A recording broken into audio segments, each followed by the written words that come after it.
down the line and stopped in front of another guard. Before anyone could stop him, he snatched the man's taser, peered down the muzzle, and threw the weapon back to him. Disgusting, absolutely filthy. He raked the line of guards with a withering stare. Call yourselves an honour guard? Disgraceful, a rebel, that's all you are, a rebel, not fit to guard a jelly baby. With a sudden change of mood, the doctor fished a crumpled paper bag from his pocket and offered it to the nearest guard. Would you care for a jelly baby, by the way? Andred came forward. Somehow the situation was getting out of his control. I don't think you understand. We're here to arrest you. His voice tailed away as he caught sight of Leela, who had suddenly appeared in the TARDIS doorway. He stood, staring at her open-mouthed.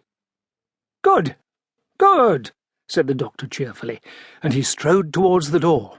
Let's get on with it, shall we? He set off at a brisk pace, and Leela started to follow him. The doctor whirled round. Where do you think you're going? You stay here till I send for you. Baffled and resentful, Leela stayed where she was, and the doctor disappeared. Andred hurried after him. Number 1 section with me. Number 2, guard the girl. Leela was left standing beside the TARDIS. The guards closed in on her. The doctor strode through the wide marble corridors of the Chancellery, Andred hurrying to catch up with him. Halt! Shouted Andred. The doctor stopped so suddenly that Andred nearly bumped into him. Right you are, lead the way. Follow me, ordered Andred, determined to show who was in charge. Right, said the doctor amiably, and they went on their way. The doctor glanced from side to side as they walked along. Much of the Chancellery had been destroyed in the events of his last visit, but it had all been rebuilt by now, and in an even more elaborate style. Things have changed a bit since I was last here, he said chattily, and came to a sudden halt outside a heavy, ornately carved door. Ah, here we are. Andred stared at him. That's the Chancellor's office. I know. The doctor moved towards the door, but Andred barred his way. No one can go in there unannounced. Then announce me. Such was the authority in the doctor's voice that Andred heard himself saying, Very well. He opened the door and went into the office. It was a long, high-ceilinged room, richly but simply furnished.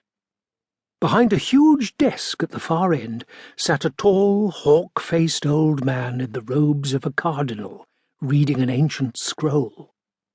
His face was seamed and wrinkled, and his hair snowy white, but his back was straight and his eyes bright with intelligence.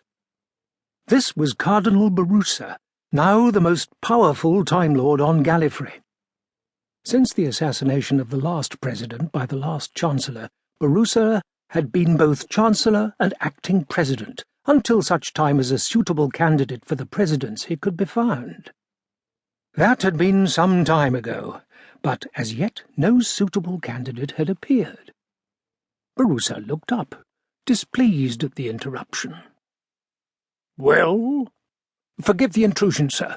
An unexpected emergency. The doctor strode into the room, brushing Andred aside. Barusa rose, and to Andred's astonishment he actually smiled, holding out his arms in welcome. Doctor, what brings you back to Gallifrey? There was no answering smile on the doctor's face. I am here to claim my legal right. What right? I claim the inheritance of Rassilon. I claim the titles and honours, the duty and obedience of all colleagues. I claim the presidency of the High Council of the Time Lords.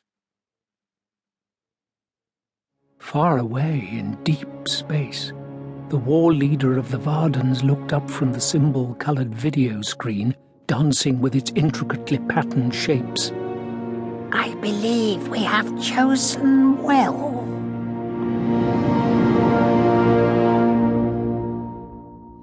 K9 glided to and fro before the TARDIS console.